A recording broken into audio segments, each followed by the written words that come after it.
mañana se llevará adelante una nueva interpelación en la Cámara de Senadores y será a la ministra de Defensa, Sandra Lasso, con respecto al ya denominado caso Cardama, pero que tiene mucho por detrás para explicar de estas patrullas oceánicas y ese contrato que en el pasado mes de octubre el presidente de la República se encargaba de dar la noticia que se rescindiría, pero luego además se iniciaría una demanda hacia la empresa española. Han habido coordinaciones y reuniones para encarar esta jornada que parece que pinta larga, así que ya le damos la bienvenida a la senadora del Frente Amplio, Lilian Quechichán. Un gusto estar con ustedes, muchas gracias. Bienvenido. ¿Ese es el panorama que hay de que será extensa esta interpelación? No lo sabemos, realmente no lo sabemos. Ayer se estuvieron viendo un poco, te diría, las cuestiones prácticas, poniéndonos de acuerdo con las bancadas de la oposición de los tiempos. Bueno, va a haber 1 hora y media para el miembro interpelante, 1 hora y media para la ministra en su respuesta. Después va a haber media hora más cada uno para responder algunas alusiones que pueda haber habido en esas intervenciones y después se abre al debate. Nosotros vamos a privilegiar a los compañeros que han actuado en la Comisión de Defensa y después veamos cómo se desarrolla. No tenemos muy claro cómo va a jugar la oposición. ¿Le El sorprendió? Partido Colorado ha estado muy callado. Y el Partido Nacional tampoco se ha expresado, digamos, sus sectores. Sí, la lista 40, que es a la que responde el exministro y actual senador Javier García, que es el miembro interpelante, pero que es un actor fundamental también en todo este proceso, ¿verdad? Habiendo sido el anterior ministro de Defensa. Ahí se iba la pregunta, si le sorprendió que fuera Javier García el miembro interpelante, el que decide finalmente el Partido Nacional. Sí, ustedes no sé si recuerdan, pero el anuncio de la interpelación se hizo y después pasaron muchos días sin que se supiera quién iba a ser el miembro interpelante. Es decir, nosotros suponemos que hubo cierto debate en el Partido Nacional, que es el que había planteado la interpelación, y finalmente, bueno, se ve que resolvieron que fuera el ministro García. Ahora, senadora, usted dice, algunos están callados. Lo que pasa es que arriba de la mesa hay cuestiones que son muy claras, ¿no? Acá hay muchas irregularidades, eso sí, está muchas. Claro, ¿no? Sí, eso parece evidente y confirmado antes de la interpelación. Es decir, la inexistencia de la empresa que dio la garantía, el testimonio del abogado que participó diciendo esta firma es falsa y otro conjunto de irregularidades en el proceso licitatorio que nosotros venimos viendo desde el periodo pasado. Nosotros teníamos 2 compañeros que fueron muy activos en la Comisión de Defensa pasada, que es la actual ministra y el actual intendente de Montevideo, Mario Vergara, que nosotros en las actas que volvimos a leer ahora, veíamos todo el proceso de la citación al ministro García en su momento, a querer ver el contrato, primero a querer ver el proceso licitatorio, que recién ahora nos enteramos que, bueno, que terminó siendo unas llamadas telefónicas.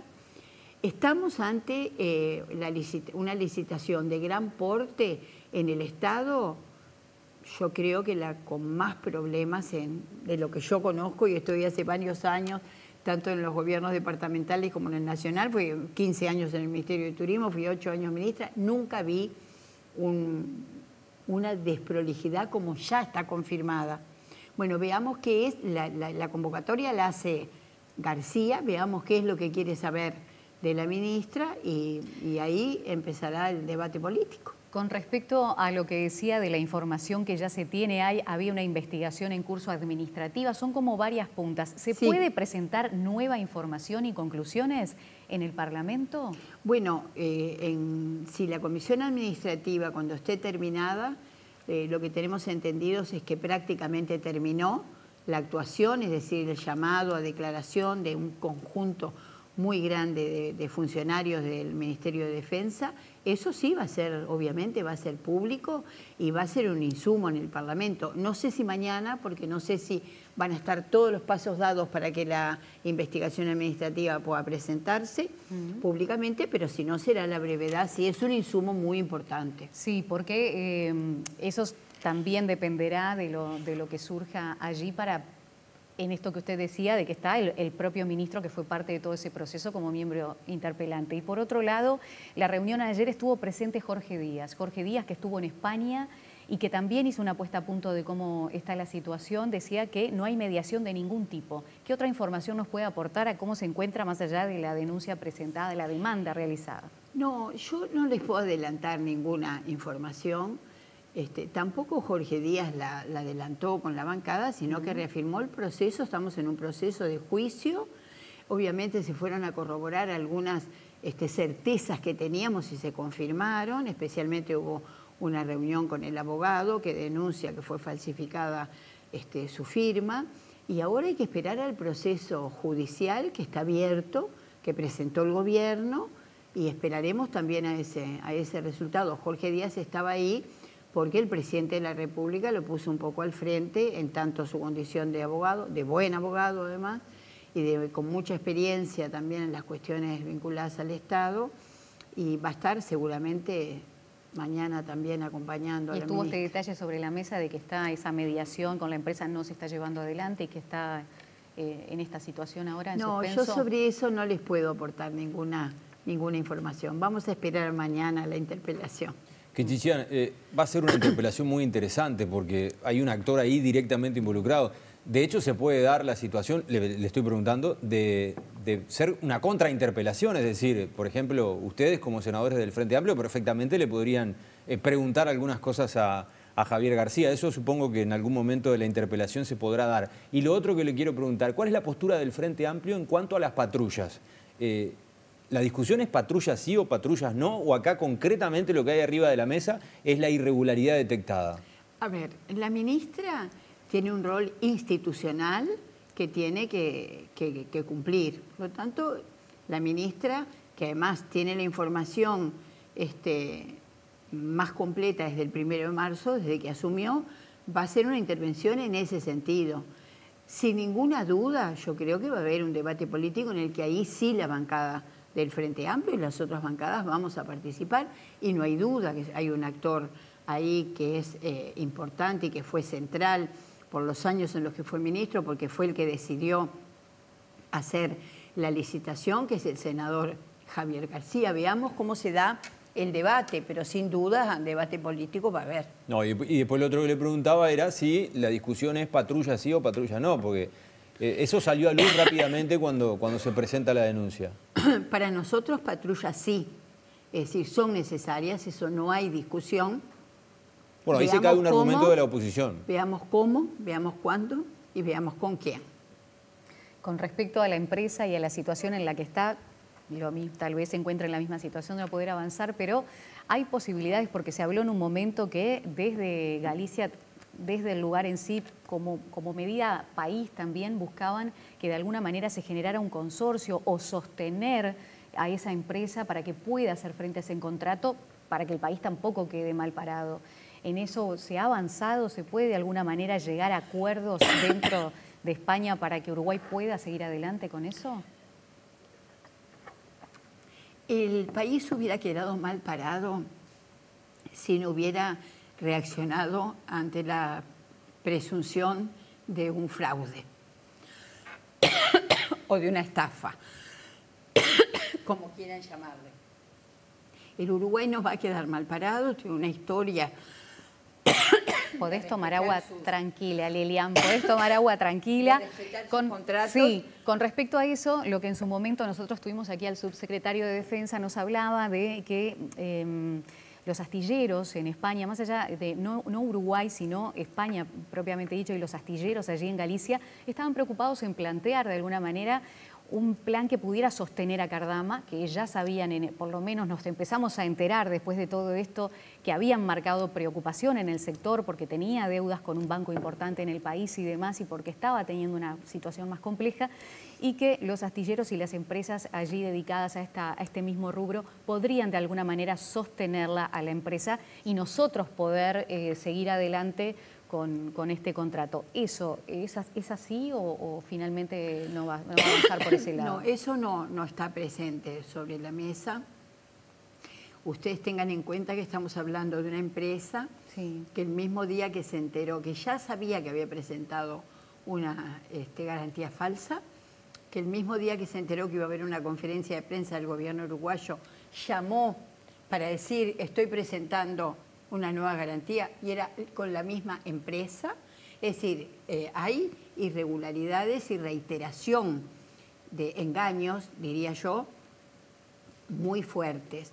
Por lo tanto, ahora estamos en manos del proceso judicial y de la investigación administrativa para resolver.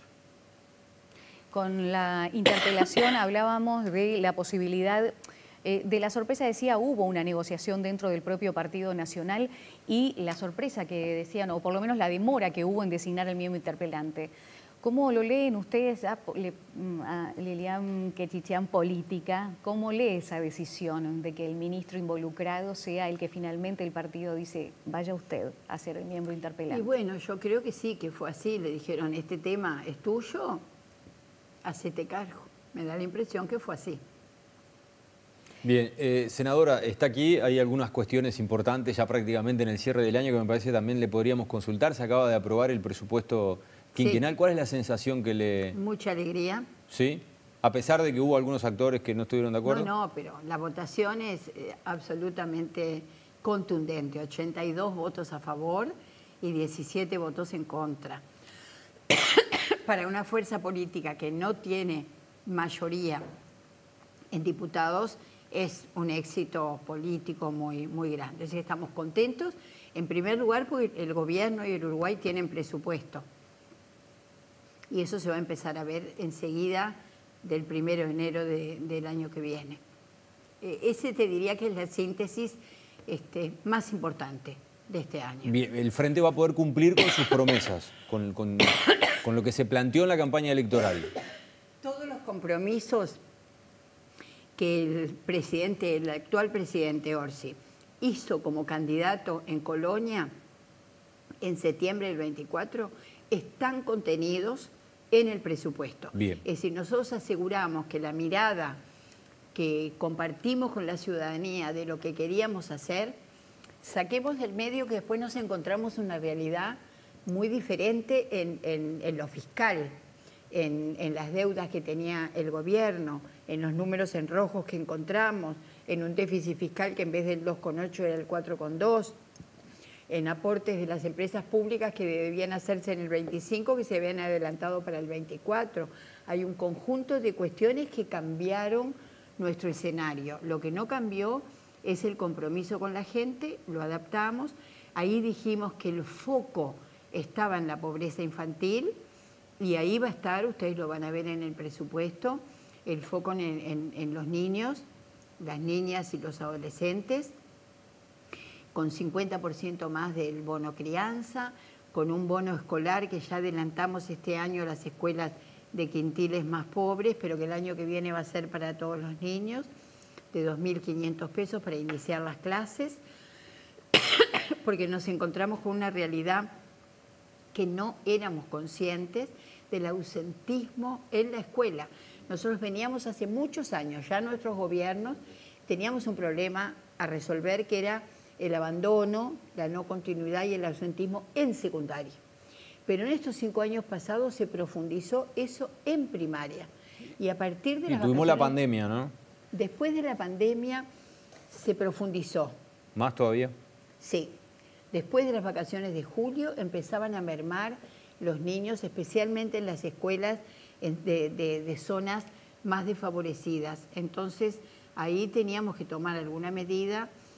Creo que los 2.500 pesos por niño para ayudarlos a que estén en el sistema escolar. Alguna gente dice, bueno, puede ser muy poco. Yo les puedo asegurar para algunos hogares esos 2.500 pesos que les puedan asegurar la cartuchera, la túnica o los zapatitos para es una gran ayuda. Sí, para ir a la escuela, es una gran ayuda. Vamos a extender el tiempo pedagógico en tiempo extendido y en tiempo completo. En la educación vamos a pasar de 14.000 becas a 70.000 becas y vamos a aumentar el monto también para mantener en secundaria y en la UDELAR y en la UTEC a los muchachos en el sistema educativo, porque ahí nos va la vida. Hay un dato que es duro para el Uruguay, que es la baja natalidad. pero que, aunque parezca mentira, en primaria puede ser una oportunidad de grupos más chicos y de poder volcar más recursos por niño. Entonces ahí creo, además, el presupuesto contiene una cantidad de cosas que la gente todavía no sabe. Por ejemplo, vamos a visitar a todos, absolutamente todos los 30.000 niños que nacen por año en Uruguay, van a tener una visita en su primer mes de vida para detectar algunas de esas cuestiones que a veces después le condicionan por la falta de controles médicos la vida a la familia y al propio niño. Hay un plan de atención a las madres solas con hijos de 0 a 3 años en su hábitat, porque también ahí vimos que habíamos hecho un esfuerzo en el hospital cuando nacen, en el Pereira, la cajita, la cédula, una cantidad de ayudas, y después ese niño sale a su casa con piso de tierra. Bueno, esas cuestiones básicas también están contenidas en el presupuesto, especialmente poniendo el foco en las madres con hijos solas de 0 a 3 años. Todo esto, Lilian, es lo que también se impulsó desde el proyecto de Cristina Lustenberg, sí, porque en su momento Rodrigo Arim dio a entender que había como una complejidad institucional para avanzar con este proyecto de primera infancia, donde en realidad ella hablaba de esa trazabilidad, ¿no? De los niños desde que nacen. De la trazabilidad y de la coordinación. Ese proyecto está al borde de que sea aprobada su reglamentación, que fue compleja, la está haciendo la OPP. Sí. La está haciendo la OPP. Yo conversé hace unos días con el vicedirector de la OPP, con Jorge Polgar. Me decía, bueno, había unos economistas encargados de eso, porque es trazabilidad, pero es coordinación con muchas instituciones del Estado, cómo confluyen. Porque es cierto, la descoordinación a veces te hace perder recursos, perder tiempo, ser más lento o llegar más tarde a atender a ese niño. Pero eso va a estar pronto, pero no entra en contradicción con ninguna de estas políticas, al contrario. Las optimiza. Coordinando la llegada de las instituciones que se ocupan de los niños, teniendo los recursos y teniendo esa reglamentación, creo que vamos a llegar mejor. Muchas gracias, Lilian. Te dejamos que tomes agua tranquila y saliste bien. Los plátanos. Estuvimos con la tos durante todo el invierno en este estudio, así que no te preocupes. Lilian Quechichian, senadora del Frente Amplio, se viene una jornada intensa de interpelación y aquí por lo menos una antesala de lo que puede llegar a pasar.